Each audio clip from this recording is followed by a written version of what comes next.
ചിദംബരം തമിഴ്നാട്ടിലെ ഏറ്റവും പ്രധാനപ്പെട്ട ഒരു നേതാവാണ്. നമുക്കറിയാം, UPA ഭരണകാലത്തുൾപ്പെടെ പല സുപ്രധാന പദവികളും വഹിച്ചിരുന്ന ഒരാളാണ്. ഇപ്പോൾ ശശി തരൂരിന് പിന്നാലെ BJPയെ പുകഴ്ത്തുകയാണ് ചിദംബരവും.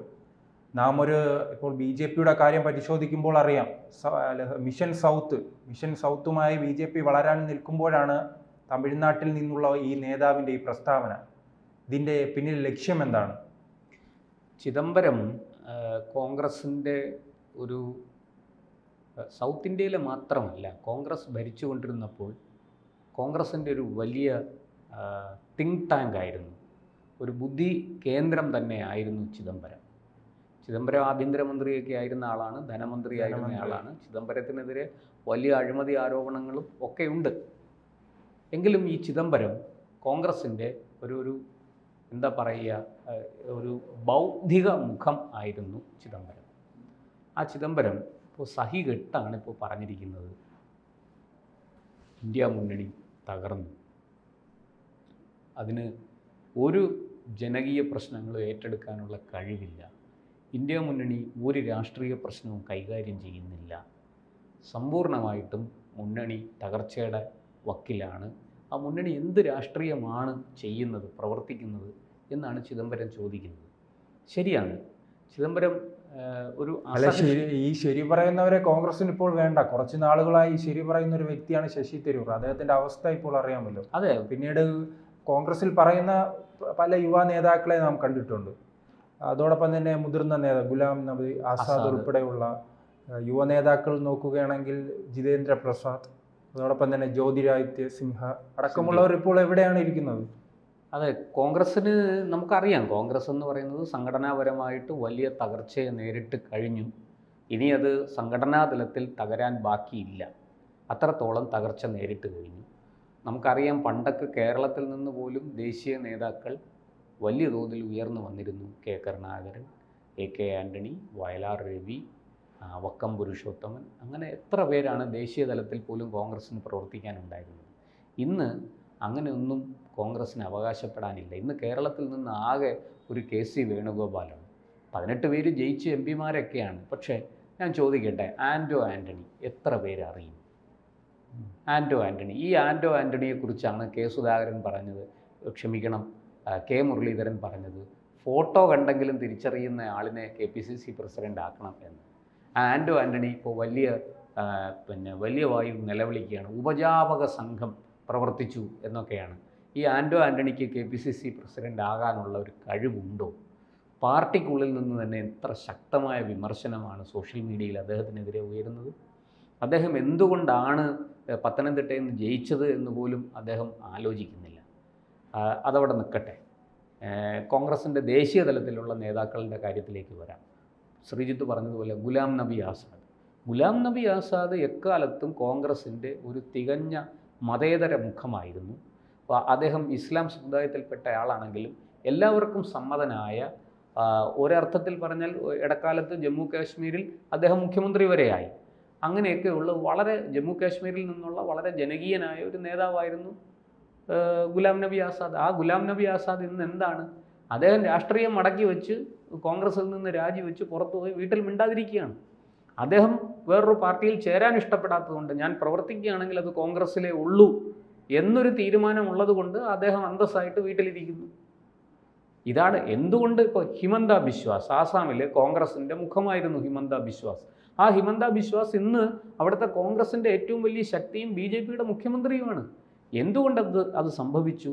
നെഹ്റു കുടുംബത്തിൻ്റെ, സോണിയ പരിവാറിൻ്റെ പിടിപ്പുകേടാണ്. അവർക്ക് നേതാക്കളെ കൈകാര്യം ചെയ്യാൻ അറിയില്ല. ഇപ്പോൾ ഏറ്റവും പുതിയ ആരോപണങ്ങൾ വരുന്നു. രാജസ്ഥാനിലെ മുൻ മുഖ്യമന്ത്രി അശോക് ഗെഹ്ലോട്ട്. ഈ ഗെഹ്ലോട്ടിന് തുർക്കിയുമായിട്ട് എന്തൊക്കെയോ ഇടപാടുണ്ടെന്നാണ് കേൾക്കുന്നത്. തുർക്കിയിൽ ബിസിനസ് ഉണ്ടെന്നാണ് കേൾക്കുന്നത്. രാഹുൽ ഗാന്ധിക്കും തുർക്കിയിൽ ഓഫീസുണ്ടത്രേ. ഇങ്ങനെയൊക്കെ ഇത് സോഷ്യൽ മീഡിയയിലൊക്കെ പരക്കുന്ന കാര്യങ്ങളാണ്. നമുക്കത് പൂർണ്ണമായിട്ടും ശരിയാണെന്നോ വാസ്തവമാണെന്നോ നമുക്കറിയില്ല. പക്ഷേ ഇത്തരം ആരോപണങ്ങൾക്ക് സോഷ്യൽ മീഡിയയിൽ പോലും കോൺഗ്രസ്സുകാരും ഒരു മറുപടി കൊടുക്കുന്നില്ല. മറുപടി കൊടുക്കാൻ കോൺഗ്രസ്സുകാരില്ല സോഷ്യൽ മീഡിയയിൽ. ഈ ദാരുണമായൊരവസ്ഥ കോൺഗ്രസ്സിനെ ഈ അവസ്ഥയിൽ കൊണ്ടെത്തിച്ചത് വാസ്തവത്തിൽ ഈ സോണിയയും 2 മക്കളും കൂടിയാണ്.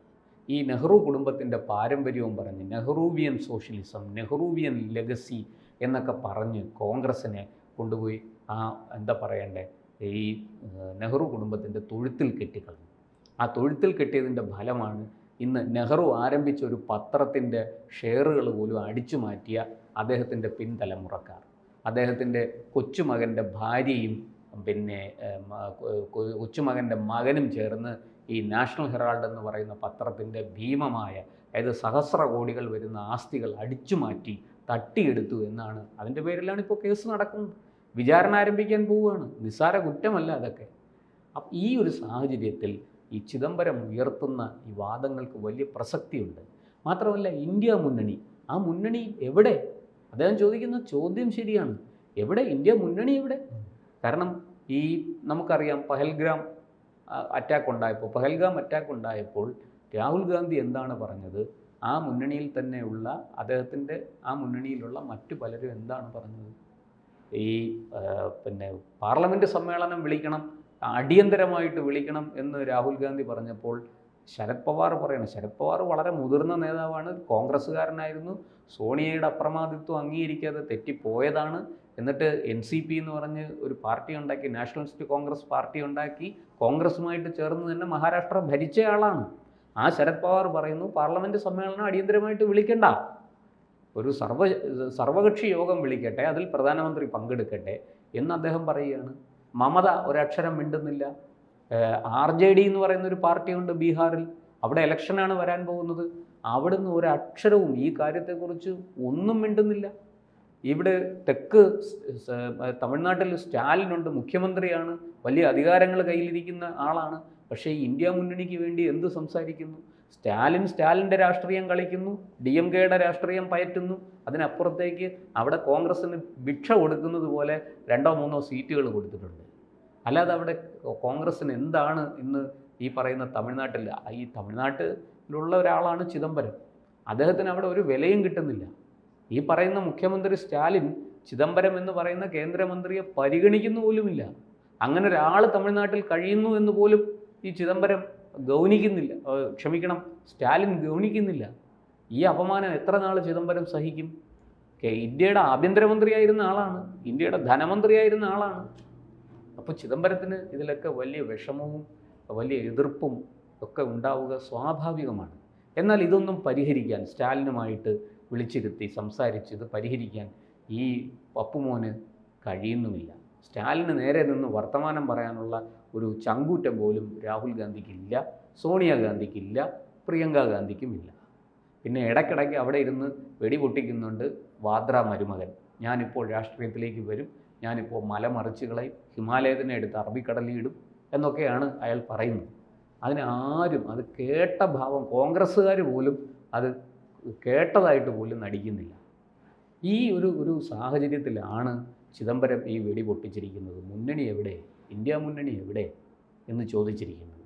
ആ ചോദ്യത്തിന് ഒരുപാട് അർത്ഥങ്ങളുണ്ട്. ചിദംബരം രണ്ടും കൽപ്പിച്ചിറങ്ങിയിരിക്കുകയാണ്.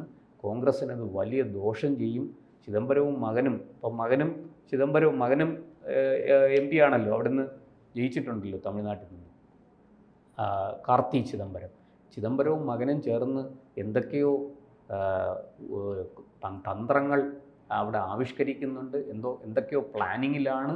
അത് എന്തായിത്തീരും, കോൺഗ്രസ്സിനും ഇന്ത്യ മുന്നണിക്കും അതെന്ത് ബുദ്ധിമുട്ടുണ്ടാക്കും എന്ന് നമുക്ക് അറിയില്ല. അതൊക്കെ കാത്തിരുന്ന് കാണേണ്ട കാര്യമാണ്. എന്തായാലും കടുത്ത അസംതൃപ്തിയിലാണ് ഇന്ത്യ മുന്നണിയിലെ എല്ലാ കക്ഷികളും. അതിൻ്റെ ഉത്തരവാദി കോൺഗ്രസ്. കൂടുതൽ വാർത്തകളും വിശേഷങ്ങളും നിങ്ങളിലേക്ക് എത്താൻ ABC മലയാളം സബ്സ്ക്രൈബ് ചെയ്യുക, ബെൽ ബട്ടണും അമർത്തുക.